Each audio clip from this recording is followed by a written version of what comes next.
If you would, to Mark chapter 15.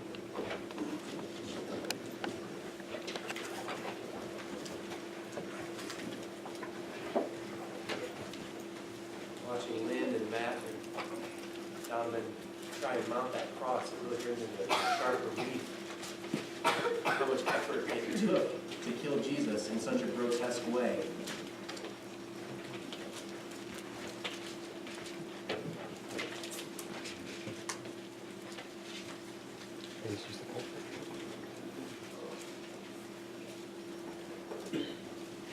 Little did they know, what they thought was their victory was actually ours. Mark chapter 15, beginning in verse 16.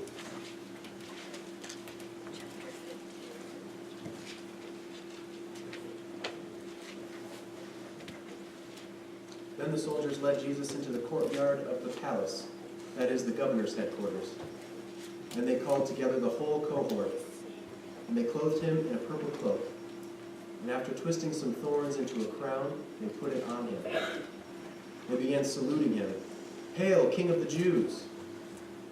They struck his head with a reed, spat upon him, and knelt down in homage to him. After mocking him, they stripped him of the purple cloak and put his own clothes on him. Then they led him out to crucify him.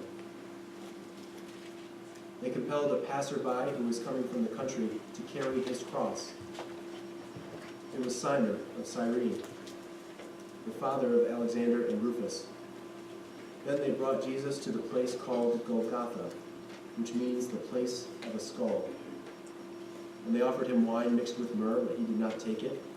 And they crucified him and divided his clothes among them, casting lots to decide what each should take. They compelled a passerby. Perhaps Jesus was too bloody, and the Romans were just above that. That wasn't something that they were willing to do. They compelled a passerby to come and help Jesus carry the cross. And as he stated in the video, this act would have made him unclean. Handling the blood of a criminal right before Passover was not something that a devout Jewish person was eager to do. Even more so with his children present, as it gets mentioned, Alexander and Rufus could be experiencing any number of traumas, witnessing their father walk the death walk to the hill where people go to die. Who knows how old they were, but even knowing that it wasn't going to be their father who was going to die, perhaps that still would have been particularly traumatic. The blood that I thought would make me unclean made me clean. That's such a powerful line. I decided to zoom in on that concept. What does it mean to be clean and unclean? What that might have meant for him, and what does that mean for us? I think this is important to talk about because I've observed a lot of confusion on this point, particularly in places like Facebook threads and popular level online articles. Cleanness and uncleanness has to do with whether or not you can participate in temple life. It has to do with whether or not you are allowed to walk onto the premises of the holiest place in all of Israel, if not all of the world. I've heard many people confuse cleanness and uncleanness with salvation, almost as if to say that this person who accidentally handled a pig, if they were to die on their walk home before they could wash themselves, they would be going to hell. Now, that is inaccurate. That is not a correct view of cleanness and uncleanness, and that does not reflect what the Jewish people thought.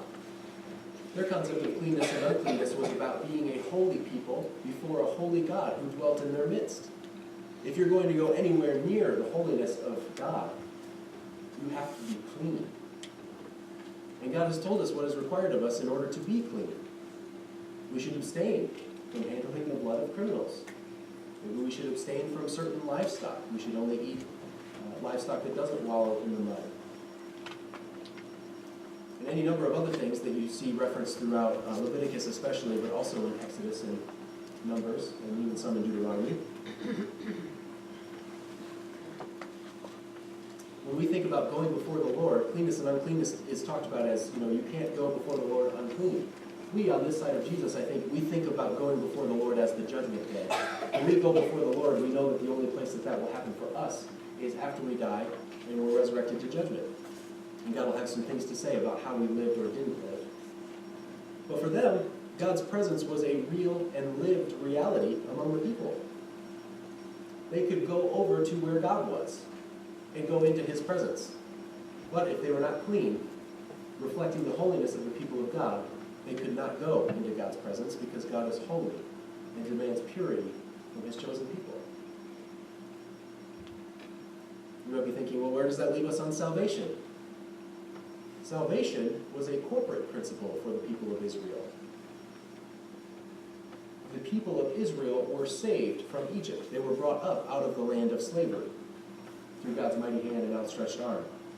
Once they got to Israel, God gave very particular instructions about how they could have an ongoing forgiveness of sins relationship with God. There was a day of the year that was dedicated to that practice, and that day was called the Day of Atonement in English, or Yom Kippur in Hebrew.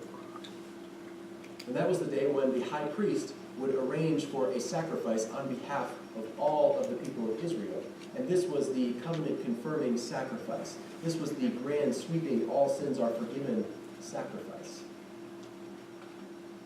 There are individual examples of individual people offering sin offerings on behalf of themselves or their household and trying to do their best to maintain their holy status as the holy chosen people of God. And those sin offerings were offered as a means of becoming clean again, so that one could then go and participate in temple life. But our salvation was always contingent upon this one sacrifice that was made for all. On this one particularly special day, the Day of Atonement, when the high priest was permitted to go into the innermost part of the temple that was usually completely off limits. There were several prerequisites for the high priest to even go in there on this day, let alone any other day. On this day, the high priest had to wash very carefully, and through the very particular guidelines that are given in Leviticus 16. He had to offer a sin offering for himself and his household before he was even allowed to go in there. And then once he was about to go in, he had to light enough incense and waft the smoke into the Holy of Holies such that he couldn't see anything. It had to be completely obscured by fog or by smoke. And he was not allowed to stay in there for any longer than it took to accomplish his task. Because the holy God of Israel demands that his people be holy. The sin offering that he would offer on behalf of the people is itself a very interesting thing. The high priest would bring 2 goats before all the people and would cast lots and determine which goat would be used for which role. One goat would be sacrificed as the sin offering for all of the people. The other goat would be paraded out in front of all of the people while the assembly was gathered, and he would place his hands on the head of the goat, and he would confess all of the sins of Israel onto the goat. And then they would send that goat out into the wilderness, and God would remember Israel's sins no more. And then they'd have a big barbecue and a big feast. The people of God have always been skilled at eating together.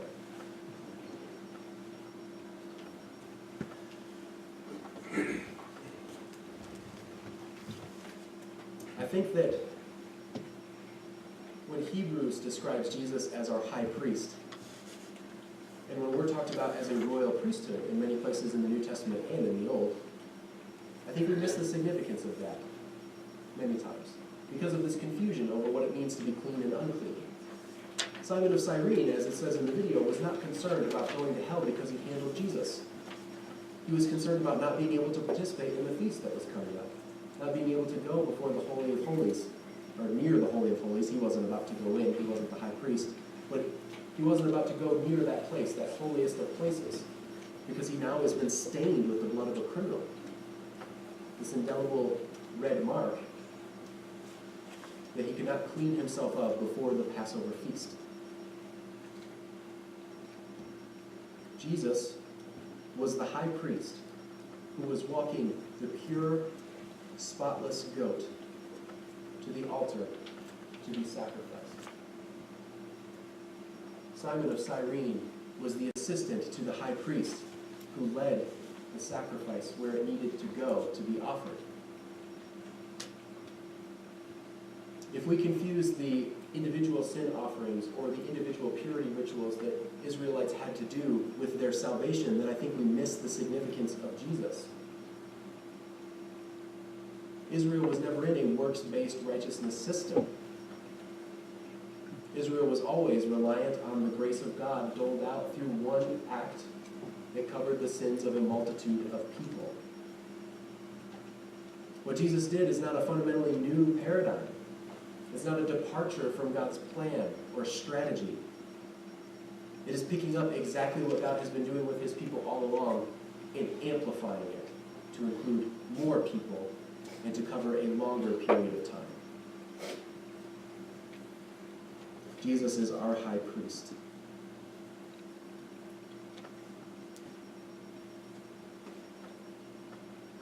As we're coming into Easter and we're dedicating time to very specifically remember what Jesus did, I think it's important to frame that conversation with the act of remembering that we do. If that sentence wasn't confusing enough, I'm talking about communion. Every week we gather here and we remember the sacrifice that Jesus offered. And now we're gathering here at our yearly celebration to dedicate time, to set aside time to remember the sacrifice that Jesus offered, to remember God's strategy, to see how his plan unfolded, to appreciate that strategy. And so we begin there with communion at Easter time. Today, as we think about Jesus as our high priest, the one who offers the sacrifice to wash all of his people, we've created a somewhat literal metaphor is contradictory, but that is what I mean, a literal expression of something that is metaphorical for our communion today. Jesus is the cleansing waters of baptism. His sacrifice is the thing that cleanses us from that stain that Simon of Cyrene thought made him unclean. Jesus is that which cleanses us. And so as we go before communion today to remember and to think about Jesus' sacrifice and to meditate on its implications for our lives and our communities, we're going to walk through a short cleansing as a community. So in order to do that, we have a table that's set up here. And again, I'm just going to reiterate for any who may have alarms going off in their mind. This is not magic, right? We're not trying to enact some kind of ritual that's going to have some kind of positive outcome that's supernatural beyond the obedience of Christ. But this is us submitting ourselves to the cleansing that we know that we need in order to approach the most holy place, which for us is the cross. And so you're all going to walk up the outer aisle when you're ready, and you're ready to take communion. You're going to walk up the outer aisle up here, and you're going to have your hands washed. We're going to demonstrate that for you. As you move from the washing toward the cross, you're going to stop here and take communion. And then proceed back down the center aisle, back to your seat. And we'll try and move through at a comfortable pace. There's no need to sprint. Also don't dawdle, as there are many of us. And so all we have in mind is, while this is happening to you, just be thinking in your mind, this is Jesus' sacrifice. I'm being washed in a way that this water is incapable of. And you're just going to walk up here, have a little bit of water poured on you.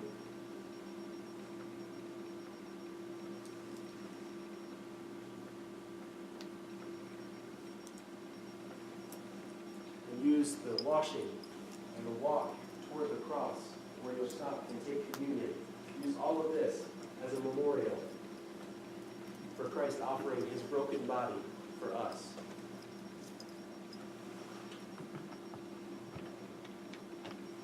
And offering his shed blood